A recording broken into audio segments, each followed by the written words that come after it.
تاکہ لوگ جان جائیں، پہچان جائیں۔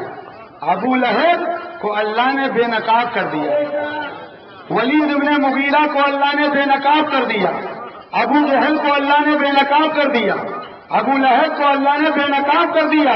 پتا چلا نبی کے غداروں کو بے نقاب کرنا خدا کی سنت ہے۔ نبی کے غداروں کو بے نقاب کرنا یہ خدا کی سنت ہے، عبادت ہے، یہ برائی نہیں ہے، یہ عبادت ہے۔ کیسے عبادت ہے؟ کیسے عبادت ہے؟ آپ قرآن پڑھتے ہو تو سب سے پہلے کہتے ہیں اعوذ باللہ من الشیطان الرجیم۔ بھائی قرآن پڑھنے جا رہے ہو، کیا کرے؟ اعوذ باللہ من الشیطان الرجیم، میں پناہ مانگتا ہوں مردود شیطان رجیم سے۔ بھائی قرآن پڑھنے جا رہے ہو، اللہ کا نام لینے جا رہے ہو، قرآن پڑھنے جا رہے ہو، شیطان مردود کہنے کی کیا ضرورت ہے؟ کیا ضرورت ہے؟ شیطان مردود کہنے کی کیا ضرورت ہے؟ بھائی بسم اللہ الرحمن الرحیم پڑھو، قرآن کی تلاوت کرو، مگر نہیں 14واں پارہ ہے، اللہ فرماتا ہے فَإِذَا قَرَأْتَ الْقُرْآنَ فَاسْتَعِذْ بِاللَّهِ مِنَ الشَّيْطَانِ الرَّجِيمِ۔ قرآن شروع کرو تو پڑھو اعوذ باللہ من الشیطان الرجیم۔ پتہ چلا، معلوم ہوا قرآن پڑھنے سے پہلے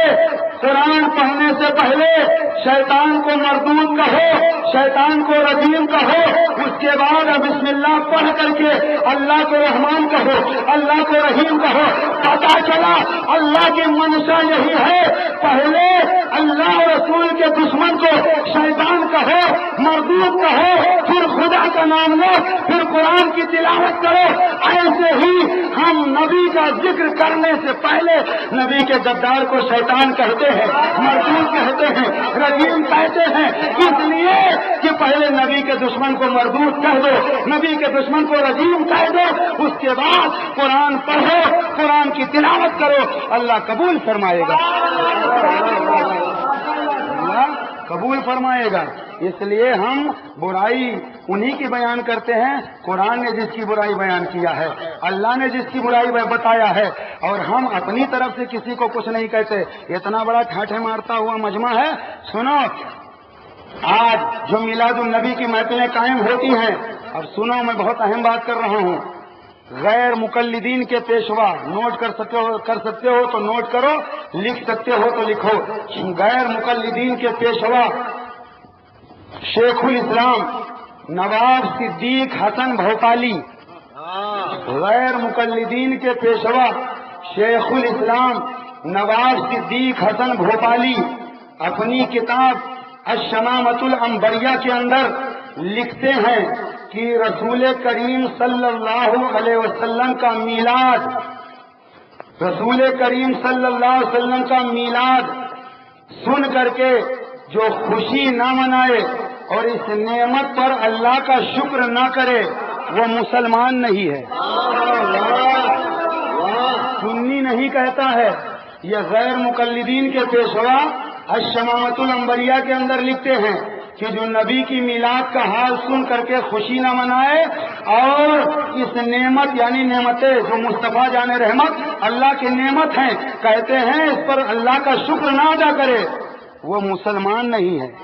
ہم نہیں کہتے، بریلی کے عالم نہیں کہتے، غیر مقلدین کے پیشوا نواب صدیق حسن بھوپالی کہتے ہیں، اور اس کتاب کو مستند بتایا ہے دیوبندیوں کے پیشوا اشرف علی تھانوی نے، اور انہوں نے کہا کہ یہ کتاب مستند ہے۔ اب مجھے بتاؤ، فتاوی رشیدیہ میرے پاس ہے، اس میں رشید احمد گنگوہی نے لکھا کہ میلاد منانا ناجائز ہے، میلاد منانا ناجائز ہے، پہلے آپس میں طے تو کر لو۔ صدیق حسن کہتے ہیں جو میلاد میں منائے مسلمان ہی نہیں، رشید احمد کہتے ہیں کہ جو میلاد منائے وہ ناجائز کام کرتا ہے، تو آپس میں پہلے طے تو کر لو۔ اور اشرف علی تھانوی کے پیر، قاسم نانوتوی کے پیر، خلیل احمد امبیٹھوی کے پیر، حاجی امداد اللہ مہاجر مکی، رشید احمد کے پیر، اشرف علی تھانوی کے پیر، قاسم نانوتوی کے پیر، حاجی امداد اللہ مہاجر مکی مسئلہ فیصلہ حد کے اندر فرماتے ہیں کہ میں میلاد کی محفل منعقد بھی کرتا ہوں اور میلاد سنتا بھی ہوں، کھڑے ہو کر صلاۃ و سلام بھی پڑھتا ہوں۔ اپنے گھر کی خبر لو،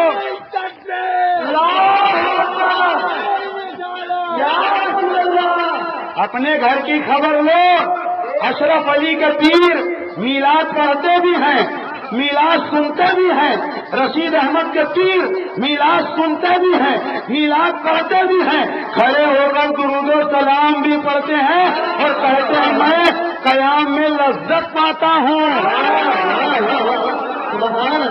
پیر سلام پڑھے، پیر میلاد کرے، پیر میلاد سنے اور مرید میلاد کے خلاف فتوا دے، مرید میلاد کو ناجائز کہے تو پتا چلا یا پیر جھوٹا ہے یا مرید جھوٹا ہے۔ خدا کی قسم پیر سچا ہے، مرید جھوٹا ہے۔ اے لوگوں، پیر تو میلاد سنتا بھی ہے، میلاد کرتا بھی ہے، اور مرید میلاد کو ناجائز کہتا ہے، میلاد کو حرام کہتا ہے۔ پتا چلا، معلوم ہوا تمہارے گھر کی کتابوں میں، اور یہ بات اشرف علی تھانوی نے بھی کتاب کا نام سنو، امداد المشتاق کے اندر لکھا ہے کہ حاجی امداد اللہ مہاجر مکی میلاد سنتے بھی تھے، میلاد کرتے بھی تھے۔ پتا چلا اشرف علی تھانوی کے پیر بھی میلاد کرتے تھے، میلاد سنتے تھے۔ پتا چلا بیچ میں یہ گڑبڑ ہو گئے ہیں۔ جب تک انگریز پیسہ نہیں دیتا تھا یہ میلاد کرتے تھے، میلاد سنتے تھے۔ اور آج بھی خدا کی قسم میرا چیلنج ہے، اگر سعودیہ عربیہ سے جماعتیوں کو پیسہ ملنا بند ہو جائے تو ایک جماعت نظر نہیں آئے گی۔ آج ایمان کیسے چھینا جاتا؟ تمہارے محلے میں آئے، مسجد ہم بنوا دیں گے، تمہارا کوئی پیسہ نہیں لگے گا، مسجد ہم تعمیر کروا دیں گے۔ بھولا بھالا مسلمان کہتا ہے یار اللہ کا گھر بنائے گا، ٹھیک ہے بنا دو، جب اللہ کا گھر تعمیر ہو جائے گا تو محلے میں کہا جائے گا امام تم سنی لاؤ گے 5000 دینا پڑے گا، کھانا کھلانا پڑے گا، ہم امام دیتے ہیں، نماز تو پڑھنا ہے، اللہ کی عبادت تو کرنا ہے، قرآن کی تلاوت تو کرے گا، تمہیں نذرانہ نہیں دینا پڑے گا، کھانا نہیں کھلانا پڑے گا۔ سیدھا سادہ مسلمان کہتا ہے یار بات تو صحیح کر رہا ہے، اب اپنا امام لا کے دے دیا، اور دینے کے بعد میں کچھ دنوں تک وہ امام جب دیکھے گا محلہ سنیوں کا ہے تو شروع میں فاتحہ بھی پڑھے گا، میلاد بھی پڑھے گا، سلام بھی پڑھے گا، اس کے بعد کچھ دنوں کے بعد جب وہ دیکھے گا مسجد اپنی ہے، امام اپنا ہے، سب کچھ اپنا ہے، تب کہے گا یہاں سلام نہیں ہوگا، یہاں میلاد نہیں ہوگا، یہاں درود خوانی نہیں ہوگی، اس لیے کہ یہ مسجد تمہاری نہیں ہے، اس مسجد کو ہم نے بنوایا ہے۔ محلے کا محلہ برباد ہو جاتا ہے، محلے کا محلہ ایمان سے ہاتھ دھو دیتا ہے۔ اس لیے اگر کوئی بھی ایسی پیشکش کرتا ہے ہم تمہارے محلے میں مسجد تعمیر کروا دیتے ہیں تو کہہ دینا چھپر کی مسجد ہمیں گوارا ہے، ایسی مسجد ہمیں نہیں چاہیے، ہمیں چھپر کی مسجد گوارا ہے، ہمیں ایسی بلند عمارت نہیں چاہیے، اس لیے کہ ہمارے بزرگ فرمایا کرتے تھے شہر میں جاؤ اگر پتہ لگانا ہے مسجد اپنی ہے یا ان کی ہے، اگر اے سی دیکھو سمجھ لو مسجد ان کی ہے، اگر عمارت دیکھو شاندار سمجھ لو مسجد ان کی ہے، اگر اے سی لگی ہوئی دیکھو سمجھ جاؤ مسجد ان کی ہے، قالین اچھا دیکھو سمجھ جاؤ مسجد ان کی ہے، اگر بدھنا ٹوٹا دیکھو، چٹائی پھٹی دیکھو، پرانی دیکھو تو سمجھ جاؤ یہ مسجد سنیوں کی ہے۔ اس لیے کہ ہمارے پاس کہیں باہر سے پیسہ نہیں آتا ہے، اس کے باوجود بھی اے لوگوں ہم غریب ضرور ہیں مگر ہمارے پاس غریب نواز ہے۔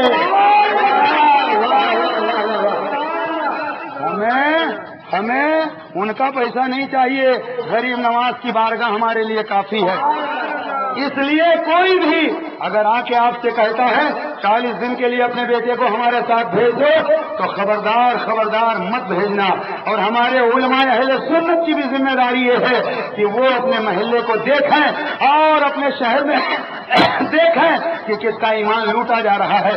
اور میں نے جو بات بتائی ہے وہ میں اپنی طرف سے نہیں، خود اشرف علی تھانوی کتاب میرے پاس ہے، خود اشرف علی تھانوی جب دارالعلوم دیوبند سے فارغ ہوئے، عبد المجید تمہارے کام آئے گا سنو، جب دارالعلوم دیوبند سے فارغ ہوئے تو کانپور گئے۔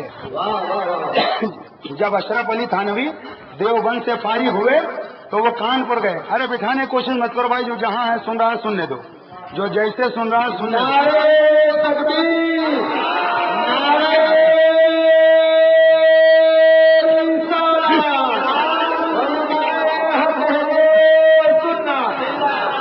جب دارالعلوم دیوبند سے اشرف علی تھانوی پڑھ کر نکلے تو اس زمانے میں ہندوستان میں سنی ہی سنی تھے، ان کی تعداد بہت کم تھی۔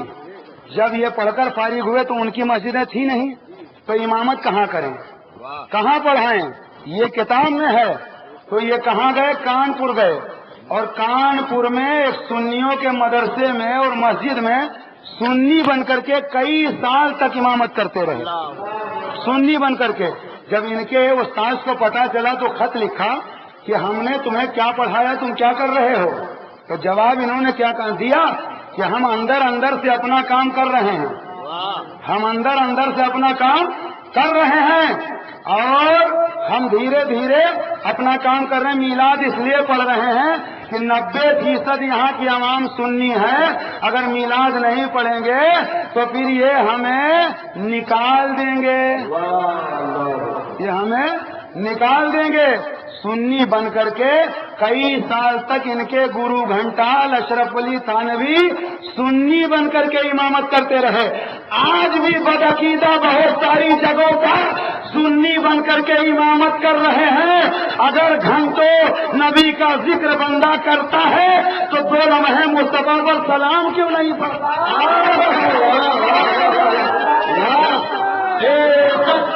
صحیح بات ہے، پہچانو، غور کرو۔ صلاح الدین ایوبی کے زمانے میں کئی سال تک عیسائی یہودی مسجدوں میں جا کر کے امامت کرتے رہے مسلمان بن کر کے۔ اس لیے مسجدوں میں امام رکھنے سے پہلے یہ پوچھو کہ تم اشرف علی تھانوی کو کیا مانتے ہو، قاسم نانوتوی کو کیا مانتے ہو؟ 200 سے زیادہ علماء حرمین طیبین نے، برما کے، رنگون کے، عرب کے، عجم کے علماء نے اشرف علی کو کافر کہا ہے، قاسم نانوتوی کو کافر کہا ہے، خلیل احمد امبیڈکری کو کافر کہا ہے، رشید احمد گنگوہی کو کافر کہا ہے۔ احمد رضا نے اکیلے نہیں، 200 سے زیادہ علماء نے ان چاروں کو کافر کہا۔ کیا یہ نماز نہیں پڑھتے تھے؟ پڑھتے تھے۔ روزہ نہیں رکھتے تھے؟ رکھتے تھے۔ کافر کیوں کہا؟ اس لیے کہ انہوں نے اپنی کتابوں میں نبی کی شان میں گستاخی کیا، نبی کی شان میں گستاخی کیا۔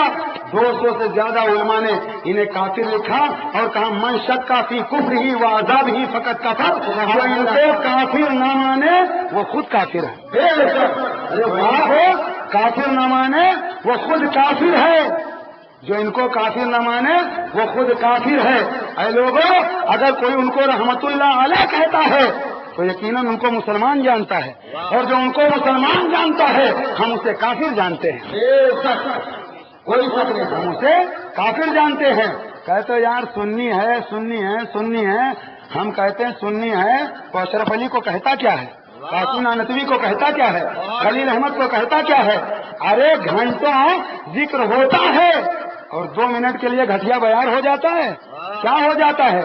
میں تو کہتا ہوں درود و سلام وہ عبادت ہے کہ جس عبادت میں، نماز میں، روزے میں، حج میں، زکات میں، کسی بھی عبادت میں خدا شامل نہیں ہے۔ ساری عبادتیں خدا کے لیے، درود و سلام میں خدا شامل ہے۔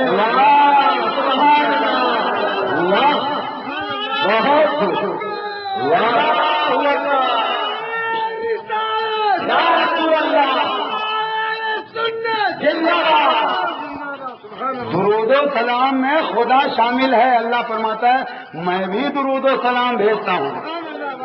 22واں پارہ، ان اللہ و ملائکتہ یصلون علی النبی، اللہ بھی بھیجتا ہے، اس کے فرشتے بھی بھیجتے ہیں۔ اور ہم تو کہتے ہیں ہم سنی خوش نصیب ہیں۔ کیوں خوش نصیب ہیں؟ اس لیے کہ اللہ نے یا ایھا الذین آمنو کہا ہے، اے ایمان والو صلو علیہ وسلموا تسلیما، اے ایمان والو تم بھی خوب درود و سلام بھیجو، تم بھی درود و سلام بھیجو۔ ایمان والوں کو اللہ نے حکم دیا ہے، بے ایمانوں کو نہیں دیا۔ اب شکوہ مت کرنا، گیلا مت کرنا کہ وہ کیوں نہیں پڑھتے۔ اللہ نے ایمان والوں کو حکم دیا ہے، اللہ نے مومنوں کو حکم دیا ہے، بے ایمانوں کو حکم نہیں دیا ہے۔ اب ایمان والا تو درود و سلام سے رکتا نہیں، بے ایمان پڑھتا نہیں۔ ایمان والا رکتا نہیں پڑھنے سے اور بے ایمان پڑھتا نہیں. اس لیے پہچانو ہمارا جھگڑا عقیدے کا جھگڑا ہے. آج لوگ کہتے ہیں مسجد اللہ کا گھر. میں کب کہتا ہوں مسجد اللہ کا گھر نہیں؟ مسجد اللہ کا گھر ہے. مسجد سے ہمیں کوئی نفرت نہیں ہے. مسجد اللہ کا گھر ہے, بلا شبہ اللہ کا گھر ہے, بلا شبہ اللہ کا گھر ہے. لیکن مسجد میں ہم امام دیکھتے ہیں, مسجد میں ہم امام دیکھتے ہیں. اور یہ ہمیں کربلا والے نے بتایا ہے. یہ ہمیں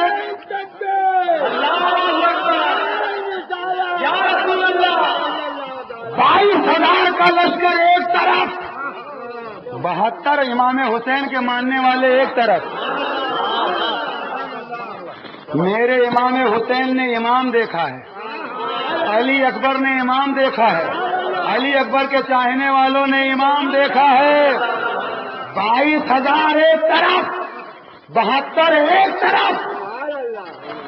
میرے امام کے چاہنے والوں نے ایک وقت کی نماز بھی ان کے پیچھے نہیں پڑھا, جبکہ وہ لوگ کافر نہیں تھے.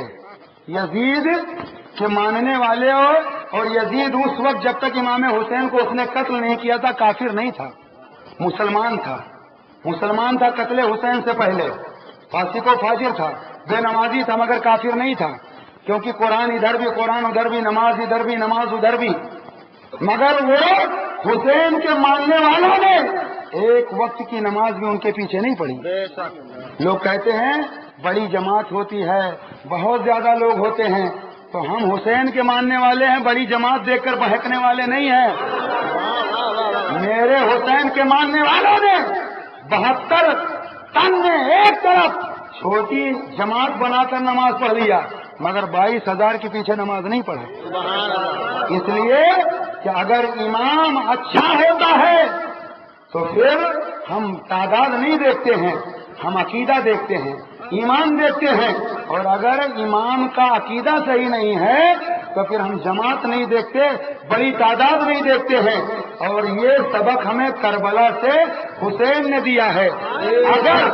اگر جملہ دے رہا ہوں, اگر بد عمل کے پیچھے, کافر نہیں, بد عمل کے پیچھے نماز جائز ہوتی تو حسین ہی پڑھ لیتے. بد عمل کے پیچھے نماز جائز ہوتی تو حسین ہی پڑھ لیتے. یار امام حسین کے چاہنے والے جب بد عمل کو پسند نہیں کرتے تو بد عقیدہ کو کیسے پسند کر لیں گے, بے ایمان کو کیسے پسند کر لیں گے, نبی کے غدار کو کیسے پسند کر لیں گے. پتا چلا مسجد اللہ کا گھر ہے. مسجد, اور سنو حوالہ نوٹ کرو, قرآن پاک اٹھا کر کے دیکھنا, قرآن پاک کے اندر مسجد زرار کا واقعہ ہے. جی حق ہے. واہ, مسجد زرار کا واقعہ ہے 11ویں پارے کے اندر. مسجد زرار کا واقعہ ہے. میرے آقا نے جب مسجد نبوی سے لوگوں کو نکال دیا, جب مسجد نبوی سے نکال دیا, کچھ لوگ کہتے ہیں یہ نبی کی سیرت بیان کرتے ہیں, نبی نے تو گالیاں سن کر کے دعائیں دی, نبی نے پتھر کھا کر کے دعائیں دی, نبی اوجھڑی ڈالنے والوں کے لیے دعا کرتے رہے. بے شک یہ سیرت ہے میرے نبی کی, لیکن مسجد سے نکالنا بھی تو مصطفیٰ کی سیرت ہے, مسجد سے نکالنا بھی تو مصطفیٰ کی سیرت ہے. آدھی بیان کرتے ہو, آدھی چھوڑ دیتے ہو, ہم مصطفیٰ کی پوری سیرت بیان کرتے ہیں. وہ مصطفیٰ کا اپنا معاملہ تھا. کیا مصطفیٰ رحمت للعالمین, بڑی ایک پوائنٹس کی بات کر رہا ہوں. نبی کو کسی نے گالیاں دی, نبی کو گالیاں جب دی, نبی نے صبر کیا, نبی رحمت للعالمین, نبی نے جواب نہیں دیا. لیکن مجھے بتاؤ کیا نبی کے ماننے والوں نے جواب نہیں دیا؟ ارے نبی تو چپ رہے, عمر نے گردن قلم کر دی. پتا چلا کہ نبی تو چپ ہیں, ماننے والے گردن مار دیتے ہیں. اور ہم اپنے نبی کے وفادار ہیں, غدار نہیں ہیں. اور سنو, جو آج عالم یہ ہے, لوگ کتے پالتے ہیں نا, کتا جو وفادار ہوتا ہے مالک پر حملہ آور ہونے سے پہلے